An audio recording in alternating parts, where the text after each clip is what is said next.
este segmento que hemos dado en llamar Síntesis Educación, le damos la bienvenida a Nina Rodríguez, nuestra compañera. ¿Cómo le va? Muy bien, Marcela, buenos días, ¿cómo estás? ¿Todo bien? Bien, gracias a Dios. Michelle me acompaña Buenos días, hoy. buenas tardes, buenas noches. Es un programa que sale 18 veces al día.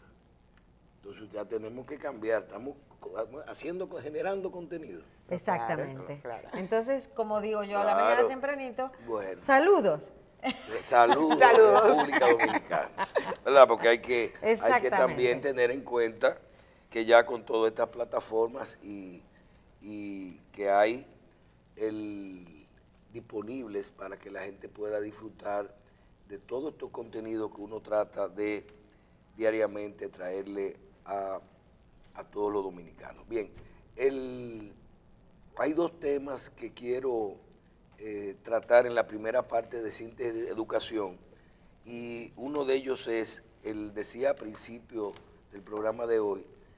Primero, participamos en el día de ayer, tanto como parte del programa Síntesis como miembros del Consejo de la Universidad INSE, en una actividad en el Palacio Nacional que trae República Digital. El ministro Montalvo y la encargada de República Digital, la viceministra Zoraima Cuello, nos invitaron a este evento, una conferencia con el presidente de Microsoft, la primera de una serie de conferencias con el presidente de Microsoft en Latinoamérica, hablando de todo lo que tiene que ver con los retos y lo que es ya la tecnología dentro de todo lo que es la vida, el trabajo, la educación, en toda la parte gubernamental, las alianzas público-privadas. Y yo quiero felicitar a este ministerio por iniciar. Ahí uno se da cuenta lo importante de ver cómo la preocupación de un país, no hablamos de un gobierno, no hablamos de un color, no hablamos hacia incluir en nuestra educación todo lo que tiene que ver con la parte de la tecnología. Si no cerramos la brecha y todo eso es parte de... Esto va demasiado rápido. Él hizo una serie de exposiciones, decía, fíjense qué tiempo duró de un cassette al CD o al USB, y ahora estamos en la nube y estamos ya con la capacidad grandísima de almacenamiento, de tecnología, de todo eso. Me sentí muy bien, vuelvo a felicitar a República Digital por este evento y a la presidencia, y quiero decirte que Síntesis Educación se ve muy bien. Estuvimos ahí, pudimos ver todo el sector que vamos a traerlos aquí para hablar de todo esto, ya que todos nos hicieron referencia, fue de Síntesis Educación. Claro. Han estado aquí todos. En lo que tiene que ver con la parte educativa de las universidades y la parte gubernamental en los diferentes sectores de educación.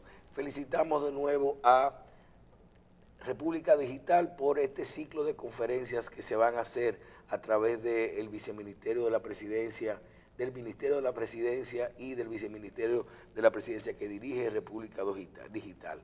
El sector educativo completo, y hay que llamar la atención en esto porque por ahí es que viene la cosa.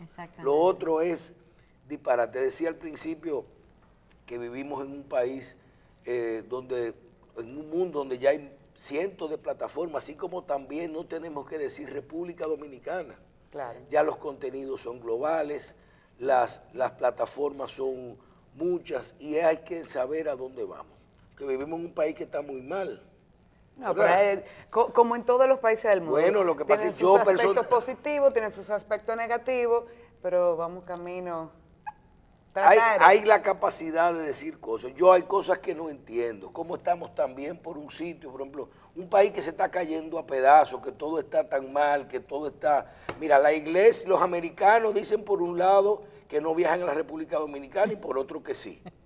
El país, la iglesia, por un lado dice que esto es una dictadura y por otro que no. Yo no entiendo. Si la cosa está tan mal, no entiendo. Ahora, es fácil. Lo importante, cambiemos el discurso y vamos a apoyar lo que entendemos que es necesario para aportar, ¿verdad? Pero justamente esa es la democracia, que unos estén de acuerdo, otros no estén de acuerdo y todos y que pueden todos hablar convivir y en paz. podamos convivir en paz, justamente. Claro, el tema también quiero llamar la atención y felicitarte porque haces mucha falta en tus funciones anteriores en las Fuerzas Armadas. Y felicitarte porque vemos los indicadores que van muy bien de esa gestión. 125%. Tú estás peor que Félix Bautista en las elecciones No, y se va a cumplir la meta. Ese es el plan que ella aprende contigo, que, bueno... A mí me tienes que explicar cómo una cosa se hace 125 de 100. Bueno. O sea, eso no me da por ningún sitio. Nos dieron una meta. Nos dieron una meta porque todavía me siento parte, Está peor que Félix Bautista, sacó más votos que los votantes. Nos dieron una meta de alfabetizar durante este periodo 2019 a 15,000 personas y pues tenemos 19,000. O sea que sobrepasamos la meta y bueno, si Dios quiere, con todas las instituciones, educación también tiene una cuota importante y muchas de las dependencias pues, gubernamentales tienen una cuota importante, pero por alguna razón, no sé por cuál razón habrá sido, quizás porque cuando se da una... incentivo, motivación. No es tanto el incentivo, sino cuando se da una meta... sino la incentivación de la gente. Eso sí. Y pues la verdad que esperemos que este año se declare el país libre del analfabetismo, si no es el próximo, pero...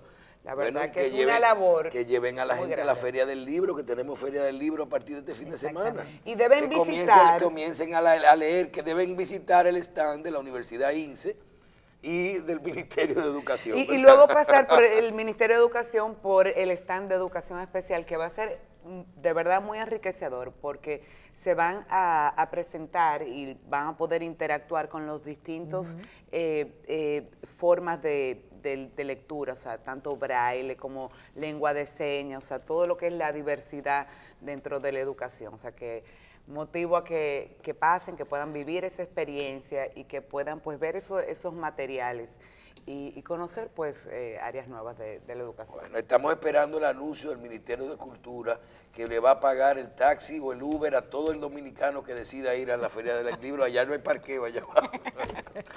A tener que ir caminando, claro, bueno. Ni hay metro, yo no entendí. Nos parquearemos en el malecón y subiremos a pie, no entendí. Bueno, la grúa y se lleva todos los vehículos. Tradicionalmente la Feria del Libro, por alguna razón cultural, siempre se han hecho en la zona colonial.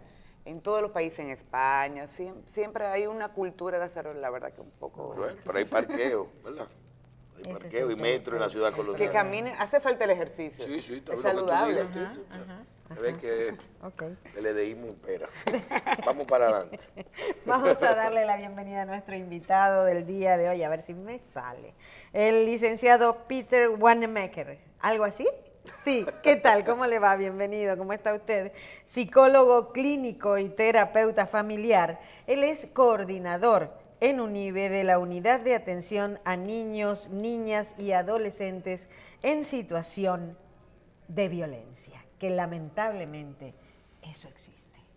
Eso existe. ¿Qué tal? Bienvenido. ¿Cómo le va, licenciado? ¿Cómo está usted? Bienvenido, licenciado. Gracias por estar aquí.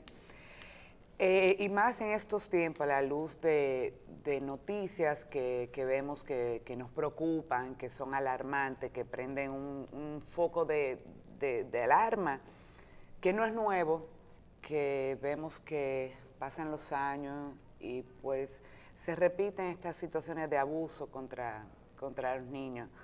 Hay algo que comentaba con Marcela hace unos días, de que los padres todavía como que no tenemos esa alerta de que un profesional, aunque le guste, aunque tenga una profesión cercana a los niños, no es natural que quiera, fuera de horarios, estar con los niños, ya sea educador, ya sea sacerdote. Y todavía en las familias, los padres nos confiamos de que son personas que le gustan los niños, que por el trabajo, por la labor que realiza, puede pasar quizás más de las horas normales, y le entregamos a esos niños. Y pues quisiéramos que usted nos diera como una luz en ese sentido de qué tan frecuente es y como padres, qué podríamos hacer, qué alertas tenemos para darnos cuenta que un niño está siendo abusado, que un niño se está produciendo algo que no es normal en su desarrollo. Las situaciones de sexual con niños, niñas, todos los estudios nos muestran que casi 80% de las personas víctimas de abuso son víctimas de personas muy cercanas, conocidas por la familia. Que parece más increíble aún. Exactamente, y porque hay una cierta relación de confianza y esta persona aprovecha de esta confianza para abusar. Lo que pasa es que los señales para poder ver qué está pasando con mi hijo, tengo que tener confianza o no, la intuición es un instrumento muy importante. La mayoría de las personas tenemos un sentido de intuición bastante bien desarrollado y sentimos bastante rápido si una persona es de confiar o no. Pero hay un problema, es que hay personas que no tienen este sentido de intuición bien desarrollado, que inclusive tienen una percepción casi, vamos a decir, de desconfianza permanente. Y muchas veces estas personas son lo que menos van a captar los señales de abuso. Algo muy contradictorio, porque uno piensa tiene que ser alerta, pero las personas que no tienen, porque nosotros profesionales de la psicología le llamamos un apego seguro, no tienen esta intuición bien desarrollada. Todas las personas con lo que hablamos de un apego inseguro o desorganizado se equivocan y no hacen no entienden bien cuáles son intuiciones de posibles agresores. Así que hay un tema de inseguridad básica que nos confunde. Y si queremos tener claridad, lo primero que tenemos que hacer es tener confianza en nuestros hijos y darle atención de calidad.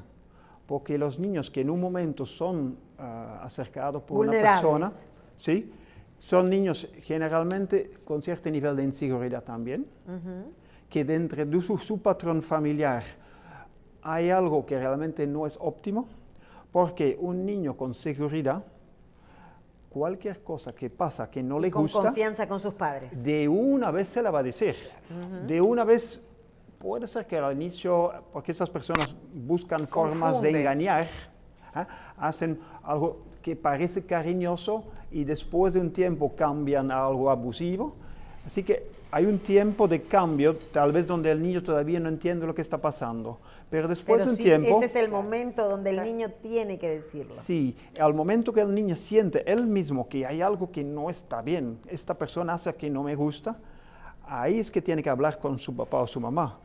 La mayoría de los niños, cuando hay un papá o mamá disponible con tiempo de atención, que por ejemplo al momento de dormir hay un pequeño momento de conversación, esos son los momentos donde los niños que ya son un poco inseguros, ahí sí van a hablar. Pero si uno no tiene este tiempo de calidad, si todo tiene que ir rápido, si nunca hay tiempo para atención personalizada, ahí los niños a veces no llegan a decírselo. Inclusive en familias muchas veces hay una idea de que no me van a creer. Porque o estoy haciendo algo mal. Exactamente. Así que realmente la mejor protección contra cualquier forma de abuso sexual, sobre todo, es una buena relación de confianza. Un niño que siente que su papá o mamá le quiere y le presta atención, sabe que cuando le pasa algo que no le gusta, que su papá le va a creer. Su mamá le va a creer. Hay un tiempo que puede el mismo niño estar confundido y todavía no decir nada. Pero después de un tiempo el mismo niño va a sentir que hay algo que no va bien. Esta persona me hace cosas que no me gustan, aunque él me dice algo diferente.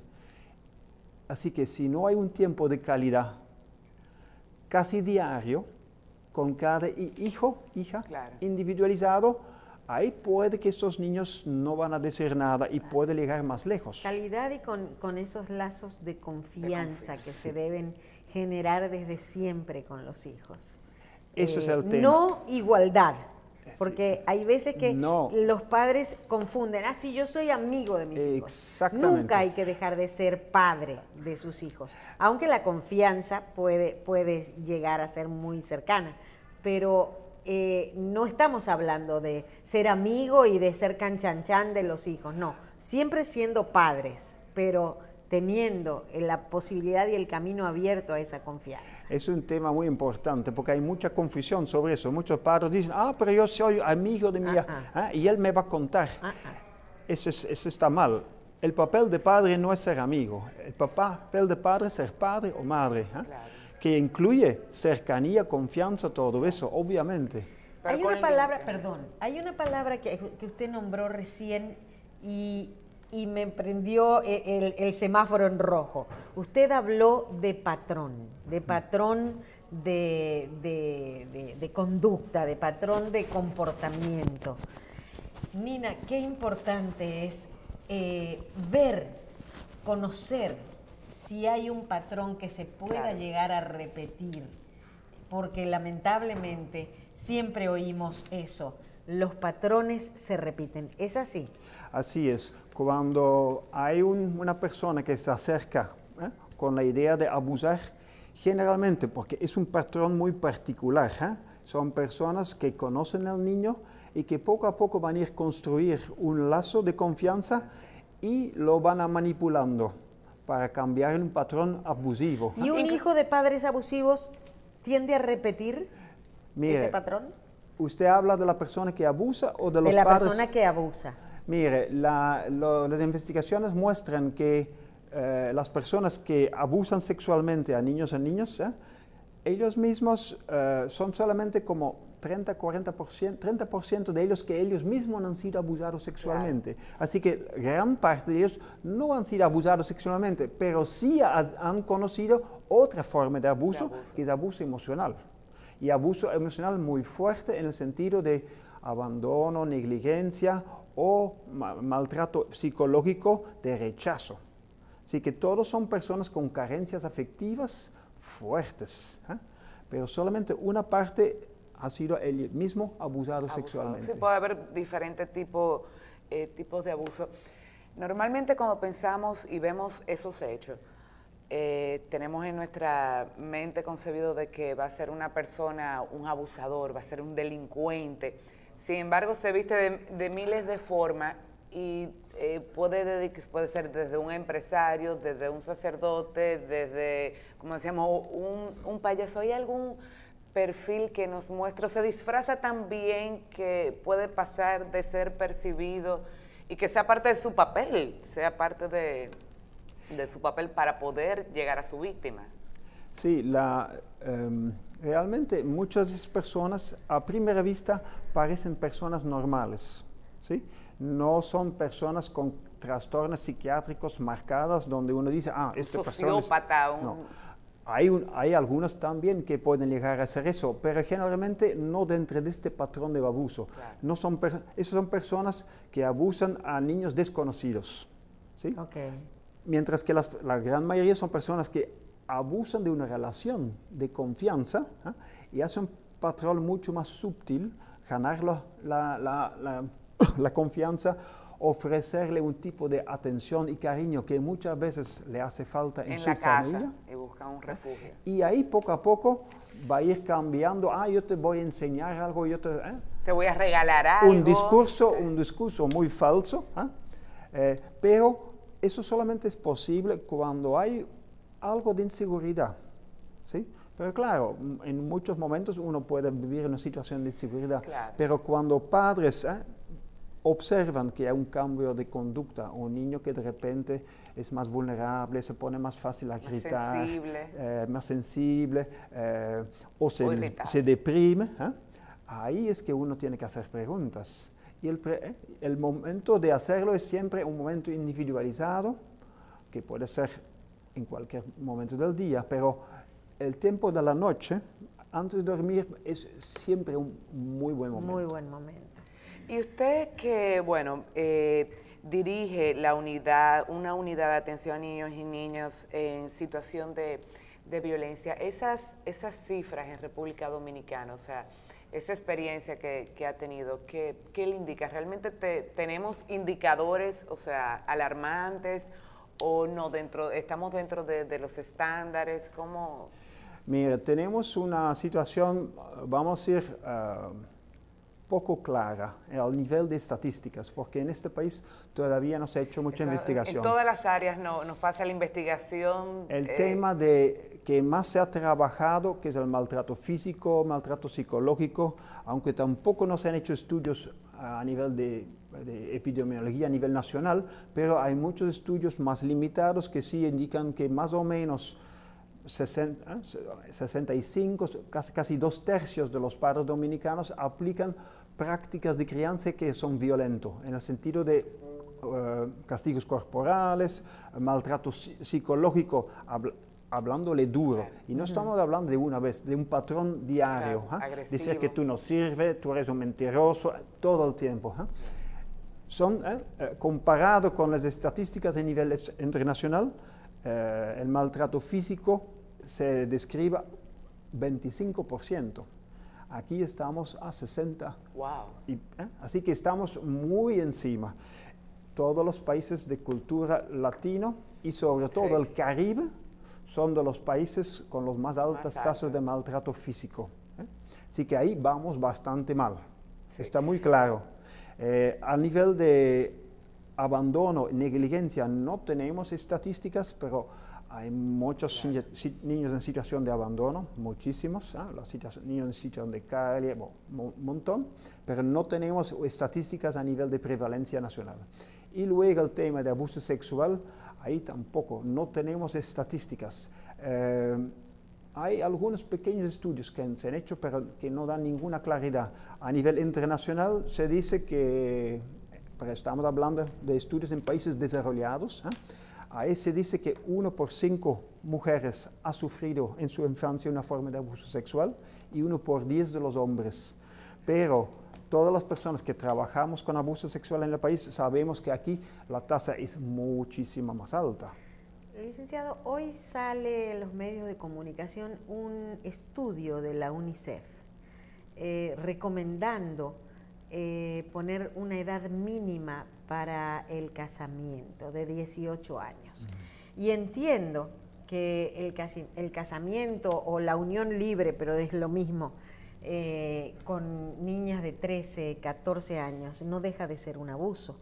Inclusive está así visto en otros países por la ley. Si tiene 5 años o más mayor que la niña, es un abuso. ¿Qué opina usted de eso? Estamos completamente de acuerdo con la idea de UNICEF. Nosotros también desde UNIVE trabajamos 2 años con un proyecto sobre adolescentes embarazadas víctimas de violencia en el Hospital de Los Minas. Y allá hemos visto una situación realmente horrible. Un embarazo en una niña de 13, 14 años. Es una niña teniendo otra niña. Exacto. No, y además que no puede dejar de haber un hecho de violencia. Hay aunque sea voluntario. Exactamente, consentido. Pero el consentimiento a esta edad es algo muy relativo, porque se trata de, además de niñas todavía muy jóvenes, pero también niños de familias muy pobres que viven en condiciones de exclusión social, de exclusión escolar, de todas las condiciones desfavorecidas posibles. Entonces, cuando aparece un hombre que a veces doble la edad y que tiene algo de cuarto, la misma familia los padres dice, lo permiten. Dice, los vecinos, una mejor vida. Todo el mundo le dice, le tocó la lotería. Por eso lo traje en vez de a colación. ver que eso es una situación de abuso. Exactamente. Así por eso lo traje a colación, porque usted dijo hace un momento a alguien que le pueda ofrecer o dar algo. Y en estos casos, quizás no se lo ofrecen a la niña, se lo ofrecen a los padres. Sí. Lo vimos en el caso o a la abuela. Emily. Lo vimos en el caso de Emily. Tan nombrado, tan mentado, tan horrorífico que fue ese caso y la muerte de esa niña, que quizás en el ambiente, en el entorno de ella, se veía que estaba de novia con el millonario. El hijo de la jefa. Exactamente, de la zona. Y quizás lo aceptaban de esa forma. Y fijémonos cómo terminó. Así que es una dinámica muy relacionada a la pobreza, ¿sí? Porque en la clase media alta no se ve este patrón. Antes había también diferencias de edad muy grande, pero hoy en día ya no es así. Así que el tema de la pobreza, de la exclusión social es un tema clave. Hicimos varios estudios sobre el tema. Por ejemplo, en unos estudios salió que en este hospital habían 2.700 adolescentes que dieron luz en 2017, en un año. Wow. De la edad promedio, la diferencia de la edad promedio del progenitor fue 8 años mayor, promedio. Entonces, Que había podía muchos ser hombres 5 de y podía 20 y ser- 30 años de diferencia. Sí, sí, sí. Y también hicimos estudios donde mostraron que dentro de estas relaciones desiguales, no solamente son relaciones desiguales, son relaciones abusivas, porque el hombre decide todo. Él decide si la niña va a la escuela, si la niña puede tener amigas, si la niña, adolescente, Sí. porque también de 16, 17 años, también son, Claro. un hombre de 30, 40 años Sí, es igual a totalmente abuso. diferente. Así que si el hombre decide cuándo quieren tener, cuándo hijos van a tener, el hombre decide cuándo van a tener sexo y de qué manera, son todas prácticas de abuso Es fuerte, prácticamente una pero esclavitud. que culturalmente son aceptados por el beneficio económico que le conlleva. Wow. Hace un tiempo veía en la televisión unas declaraciones de una persona que entendemos, ¿verdad? Tenía incluso una posición que, pues, pública y se le acusaba de abuso. Y me llamaba la atención como decía, no, pero tiene 15 años, pero eso es una mujer. Y yo decía, pero eso es ignorancia, será como que es una menor de edad. Independientemente de cómo físicamente se vea, cómo es una menor de edad. Y todavía esa concepción de no, es una mujer. Y aceptar una relación de una persona con tal discreción es muchas veces el único mecanismo de escape a la pobreza. Claro. Así que no es Hay que una relación directa. no es una persona que tiene la opción de elegir, no va a elegir eso, pero Claro. son personas que no tienen posibilidad de Otra elegir. posibilidad de elegir. Licenciado, luego que se detecta un abuso, ya sea sexual, ya sea violencia física o violencia de cualquier psicológico, en algunas ocasiones vemos que las mismas familias son los que tapan, y dicen ya, alejamos, esas familias que hasta cierto punto se preocupan, tratan de alejar ese abusador, pero quedó ahí. Dice, ya esto pasó, no va a volver a suceder. Esos jóvenes, esos niños, deben recibir un tratamiento adecuado. ¿Cuál debe ser la ruta que debe guiar a esa familia y que debe tener ese joven? Sí, es un tema muy importante, porque vemos que vamos a ir casi la mitad de los casos donde en un momento se detecta abuso, hay dentro de la familia miembros que se resisten a aceptar la realidad. negación. Es una vergüenza, no digas nada, que no quieren tapar por muchos motivos, muchas veces porque es una persona Cercana. o de la misma familia, un tío, un padrastro, un abuelo, un primo. Y eso crea conflictos dentro de la misma familia. Eso es un motivo importante, pero también muchas veces hay un problema de poder en el sentido de que la persona que cree la niña no tiene el apoyo de las personas dominantes Es en la mentira, familia. esa niña está mintiendo. Entonces, Está mintiendo. sí, cuando nosotros descubrimos, por vía una escuela, un servicio de salud, que sea, cuando se descubre señales de abuso, lo primero que nosotros recomendamos es, vamos a buscar cómo crear una pequeña red de apoyo de personas que quieran apoyar. Inclusive, a veces hay personas que van de una vez a la fiscalía. Muchas veces no es la forma más efectiva, porque si tú no tienes apoyo, Claro. tal vez la primera vez la niña va a decir algo que convence y que van a apresar al agresor. Pero el sistema judicial aquí implica que después de 4 o 5 meses hay una segunda entrevista en el tribunal y ahí es que se debe confirmarlo de nuevo. Y si la niña en este tiempo, 3 o 4 meses después, no haga otro testimonio consistente, Pero todo se cae. Si eso es así, por eso es que hay tanta Claro. repetición de abusos. No, poco hay. Muchos Poco casos, hay. muchos casos se caen porque el agresor después arma todo una Exactamente. una Tienen manipulación 4 o 5 meses para y la armar familia todo. después ya no quiere hablar. Ok, Así que exactamente. en Brasil, por ejemplo, tuvimos un profesor de Brasil recientemente en un congreso que explicó que en Brasil recientemente hicieron el cambio. Antes también tienen el sistema como aquí, con dos momentos, ahora hay solamente una única entrevista, Claro. como en los países desarrollados. Así que esta situación del proceso judicial abre una facilidad de influencia muy fácil. Demasiado, Así que nosotros demasiado por eso tiempo. recomendamos primero crear una red de apoyo, porque si tú no tienes apoyo, tú no vas a mantener todo el tiempo esta presión, ¿sí? Y ahí sí hay una denuncia efectiva, porque hay muchos casos Son 4 o 5 que meses luego. hay un momento de detección, pero después no encuentran pruebas. ¿Dónde tiene que ir una persona que encuentra, descubre o quizás solamente duda de algún tipo de agresión contra un menor, sea varón o sea niña, porque no hay diferencia? Sí. ¿A dónde tiene que ir? Sí, yo pienso que hay muchos psicólogos clínicos que son entrenados. Deben ser personas que trabajan con niños y niñas, porque no solamente hay psicólogos que trabajan con adultos que no tienen ninguna experiencia. Hay también psicólogos que saben detectar, pero no saben cómo tratarlo.